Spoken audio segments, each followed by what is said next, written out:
So this is the base model iPhone 17, and I just got this thing like a month ago. And I want to go ahead and share with you my thoughts now after upgrading from my iPhone 16 to this as a base model. Has this been worth it? Should you go ahead and do the upgrade? Or if you're trying to decide between these two, since the 16 is still in the lineup, should you just go with the 17 and pay that extra cash? So let's go ahead and talk about that now.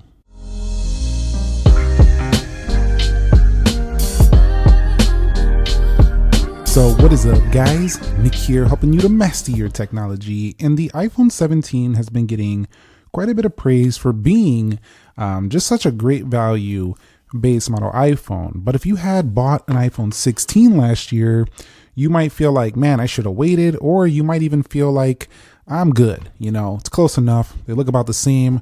I don't really care about the 60 hertz on the iPhone 16. You might be in that camp as well. But let me talk to you about if somebody actually owns both of these. Should you go ahead and do an upgrade, or should you just buy this one or this one if you're still deciding?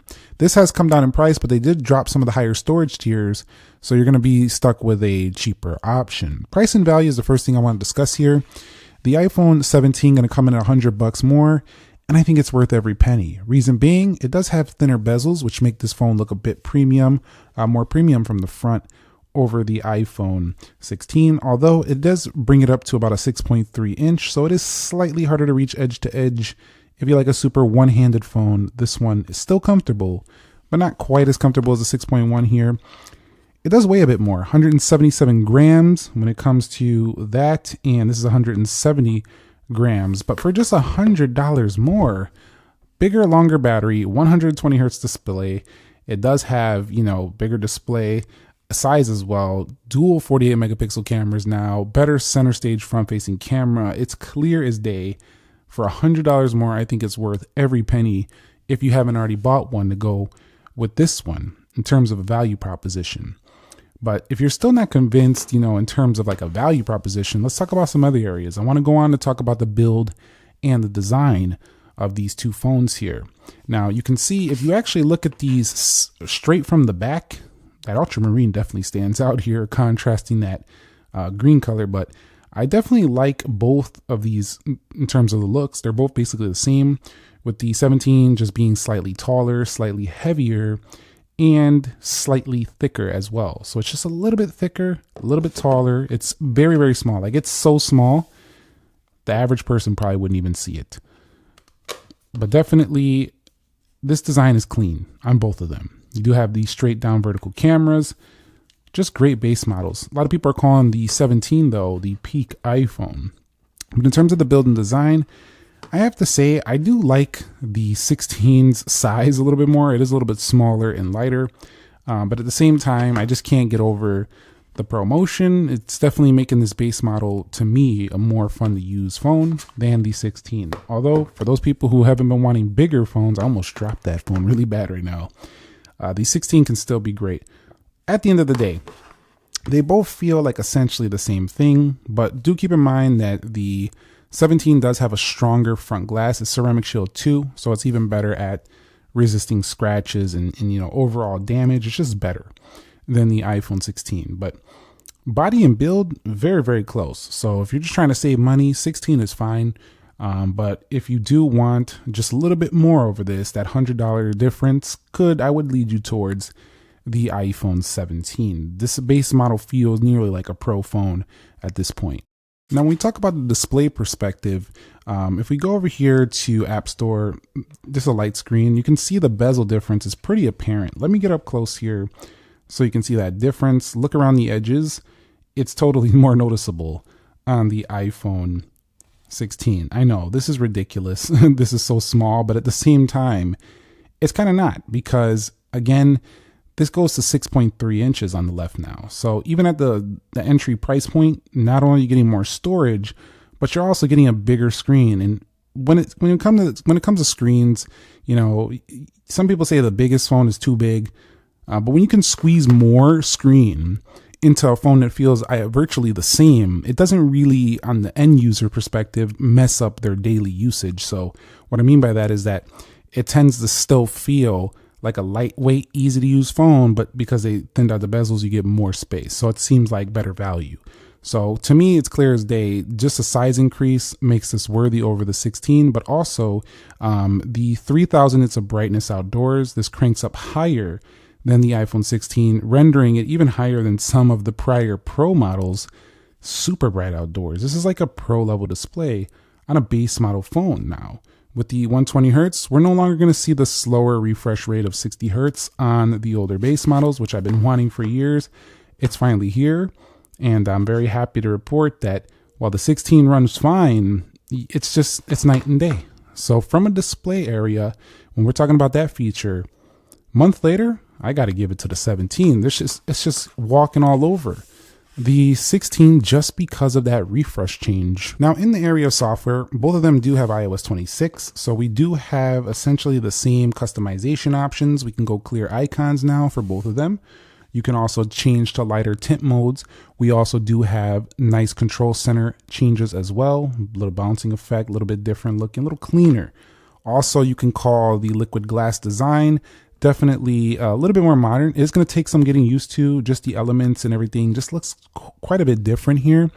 If you're used to the older, flatter look, you might not love this. Some of the icons do definitely look a little bit. Some people would say they don't look as premium, but for me, I think it's okay overall. You get used to the iOS 26 after you've been using it for a few days. Let's go back to the default. And a lot of the core applications still kind of look the same. The core iOS experience still has app library. It's still kind of similar. It kind of just looks like they made a transparency upgrade to iOS. However, I would still pick the 17 of these two for the software, mostly because it's the launch phone for 26, but also you're going to get longer software support. Also, with more processing power, it should run the future versions of iOS a little bit better. Not that the 16 won't, but 60 hertz is going to make down the line this phone feels slower on newer versions because you're combining less optimization. I'm talking about year 4 or 5 with 60 hertz. By then, going to feel like archaic technology. It's just going to feel a lot slower. So I would say and argue that the iPhone 17 is a much more future-proofed phone here, even at $100 more. Now, when it comes to the performance of this phone, we're looking at a 4.25 gigahertz clock speed on that Apple A19 chipset versus this Apple A18 at 4.04 gigahertz. They are rocking the same RAM, but here's the deal. The iPhone 17 seems to benchmark better, seems to be better optimized.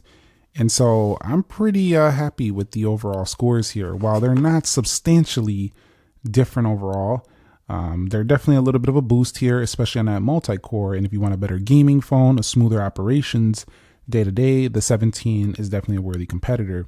If you do have the 16, though, this jump is not substantial in terms of CPU, but it is substantial in terms of the smooth effects that you see with ProMotion. I'm going to keep hammering that point because it's very noticeable. I've been talking about it for years, how when they bring the 120 hertz to the base, I'm going to give them their praise, and that's what I've been doing. Another thing I'm going to give them praise for is a month later, look at how much storage I got. Let me go to settings here. I'm going to go to general. Let's go to iPhone storage. I got 167 gigs left on the base model. Why? Look at that, 256 gigabytes. So this base model, and the thing why this is important is because a lot of people at this level, like when they're buying a phone at this price point, the base model iPhone, they are looking for probably the cheaper option to save money over the pros. And so doubling the storage is really good. You can see right here, 53 gigs used on there. At 88 gigs, I would have been darn near already out of storage on the 16. I would have had like 40 gigs left, which could have blew through that in a couple of months. So I do got to say, the storage upgrade makes this a home run hit, I would say, at the same price that the 16 was when it launched. So that reason definitely makes me feel like the 16 got me at the time with the Ultramarine. But that I wish that had 256 gigs when it started. So this is really good for my iPhone 17. I'm not running out of storage anytime soon really quickly. And you can go from there. But I did notice that if you look at the prices, they do jump quite a bit on the base 17 if you start up in that storage. So the home run hit is the entry level base model option at 256 gigs. Let's move on to talk about the camera. First thing I want to talk about instead of the rear is the front cameras, because a month later, I've been really enjoying this feature. The center stage ultra wide, let me go over here. Look at how much of a difference that is. That is mind boggling. I would have to bring my phone extremely far back to get that wide angle on the iPhone 16.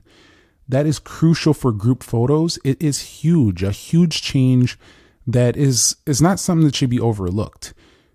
Both of them do have really sharp results, but this is also a higher resolution camera on the front finally for the first time. Why is that important? Well, because a lot of people with base model iPhones are not just taking photos of they're not doing pro level photography. What they're doing is daily photos and from their family, of themselves. Maybe they don't got somebody to, take the photo for them. A lot of regular consumers are going to be out and about using their phone pretty much on their travels, wherever they're going, and they're going to need that front facing camera to be wide. And that's excellent.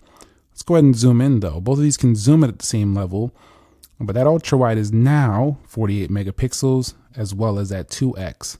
So everything's more consistent, and that sharpness is pretty noticeable on that iPhone 17 right there. But when zooming in, not a big deal of a difference, not a huge change. Also 4K 60 on both of them. So I would say the ultra wide is the big deal on the back. Let's get the edge out of there for its sample, and we'll talk more about the camera. So 12 megapixels and 12 megapixel ultra wide, 48 megapixel, you go up an extra 48 megapixel, and also you get the front facing camera improvements as well. So I gotta call it as I see it. The 17 has definitely impressed me there, although it's not like a huge change because it doesn't zoom drastically further. It didn't add an extra camera, but it did add better quality. So it is worth it to get the 17 in that area. Now the battery life improvements aren't substantial, but it is definitely a little bit more because the actual capacity of this phone is larger. So it did lead to a little bit more battery life on the iPhone 17. It's about 100 milliamps or so better, but they do charge similarly. I wouldn't be too worried though about battery. If you get either of these, they both last a full day. They're not really anything much to say about that. The efficiency does give the 17 about an hour longer, but it's not like huge changes. It's not like going to the max where you get the max level battery, but you do get a little bit of improvement. So if that's enough for you to justify the $100 increase, I'd say the 17 is still worth it. But again, it's not probably the main thing because this is still pretty good on the 16.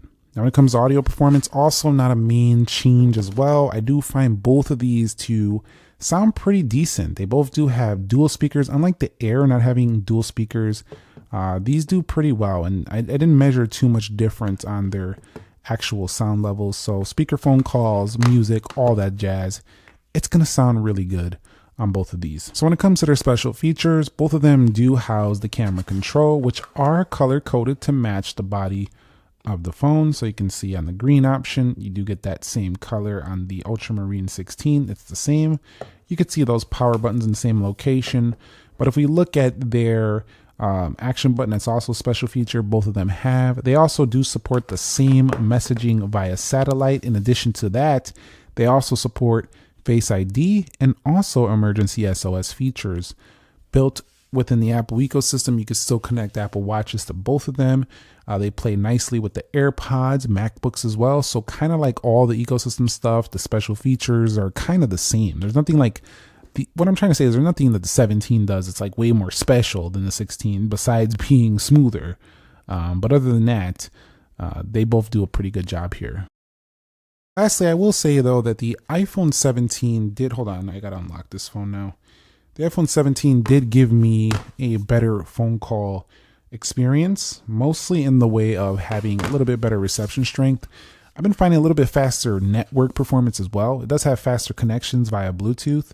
And also neither of them are going to give you the 2.0 or the 3.2 USB-C.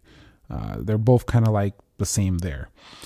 So that's something to think about. If you want the faster transfer speeds, you do got to go with like one of the Pro phones if that's a really big deal to you. If it's not, you're going to be fine on either phone. I will say though that the iPhone 17 has been giving me really strong auto brightness outdoors. So I've been really enjoying that. It probably comes down to the 3000 nits, but it's something I've been enjoying over the 16, which is at 2000 nits. Final verdict though, the 17, it's so good. Why is it so good? Because the iPhone 16 was right there, had everything, almost everything the 17 had. But this just takes it up a notch, and that ProMotion is the game changer. It is the deciding factor, in my opinion. Also, because they're so similar, but the 17 is close in price and better in almost every way. Better battery life, better camera system, better display, and bigger screen. The 16, you could see it over here, it lives in the shadow of the iPhone 17 now. So if you're buying the 16, you're in the shadow of the 17 because this phone, similar price point, similar everything, better value. So a month later, I'm definitely happy with my upgrade here because this one was right there, but it was just leaving me a little bit disappointed. So I'm pretty happy with this, and I recommend the 17. I think it might be one of the best recommendations of the entire 17 lineup for the majority of folks out there. So thumbs up if you enjoyed the video, subscribe if you haven't already, and stay tuned for more comparisons. I'm gonna give my longer term updates on multiple different 17 models as I continue to use these things and kind of share with you what it's like coming from older iPhones as well.